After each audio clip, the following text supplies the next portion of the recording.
Sebelum masuk ke materi, boleh ketua kelasnya memimpin doa terlebih dahulu. Selanjutnya Ibu akan absen terlebih dahulu.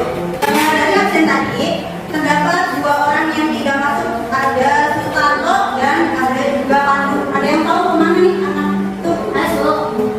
Tanpa keterangan? Nggak ada izin, nggak ada ya?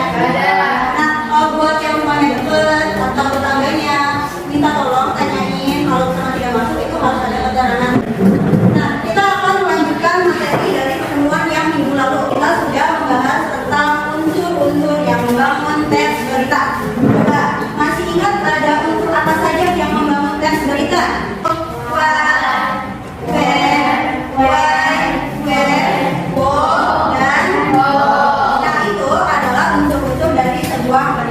Kali ini kita akan membahas materi selanjutnya yaitu struktur dan kebahasaan teks berita. Sebuah berita memperlukan kebahasaan dan struktur itu sebagai ciri atau identitas dari teks berita sehingga bisa membedakan teks berita dengan teks yang lain. Nah, yang pertama di sini ada struktur teks berita yang terbagi menjadi 3 bagian. Ada kepala berita, ada badan berita, dan juga ada ekor berita. Kepala berita ini berisi informasi yang sangat penting, informasi yang sedang dibahas, peristiwanya apa, kejadian di mana, itu ada di kepala berita. Nah, kemudian yang kedua ada body atau badan berita. Ini juga penting, tapi tidak sepenting yang ada di kepala berita. Kalau body berita itu hanya menjelaskan beberapa bagian yang memang belum ada di kepala berita. Kemudian yang ketiga ada ekor berita. Itu biasanya berisi kesimpulan atau penutup. Kemudian yang kedua itu masuk ke pembahasan teks berita. Oke, kita bahas satu-satu. Yang pertama dari kata baku dulu atau bahasa baku. Nah, bahasa baku ini bahasa yang sesuai dengan kaidah KBBI atau Kamus Besar Bahasa Indonesia. Bahasa baku ini diterapkan supaya informasi dalam sebuah berita mudah dipahami. Bahasa baku bisa kita bedakan dengan bahasa tidak baku. Kalau bahasa baku itu bahasa yang KBBI, kalau bahasa baku itu yang tidak sesuai atau bahasa yang kita gunakan sehari-hari. Nah, contohnya misalkan juga contoh apotek dengan apotik. Kalian mana yang baku?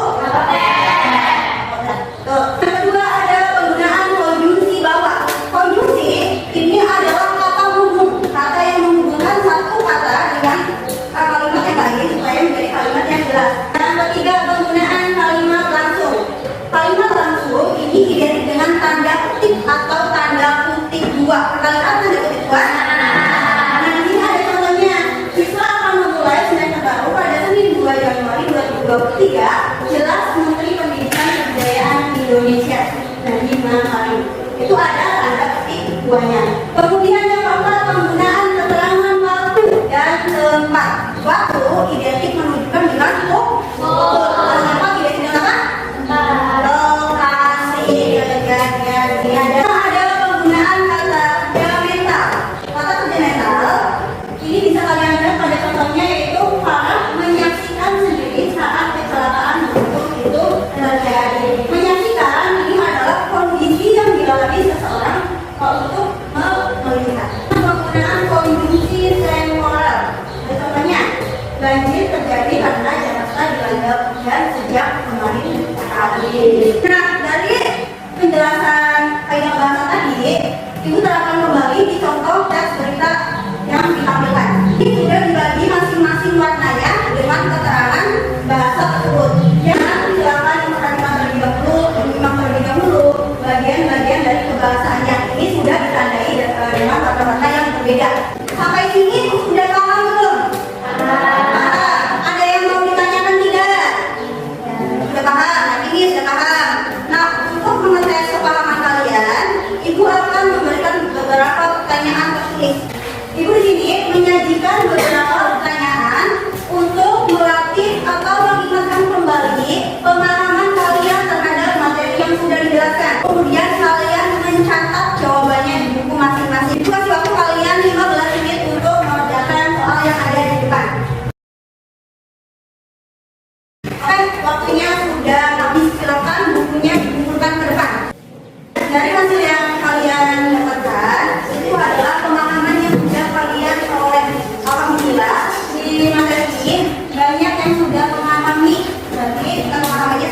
Itu ini kalian menyimpulkan bersama-sama struktur dan kaidah pembahasan yang sudah dijelaskan tadi. Dalam struktur itu ada apa saja?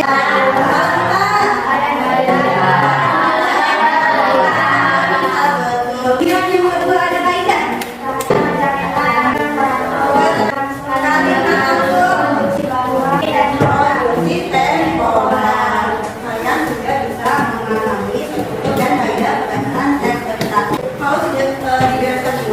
Silakan kelasnya boleh mengikuti doa. Mulai.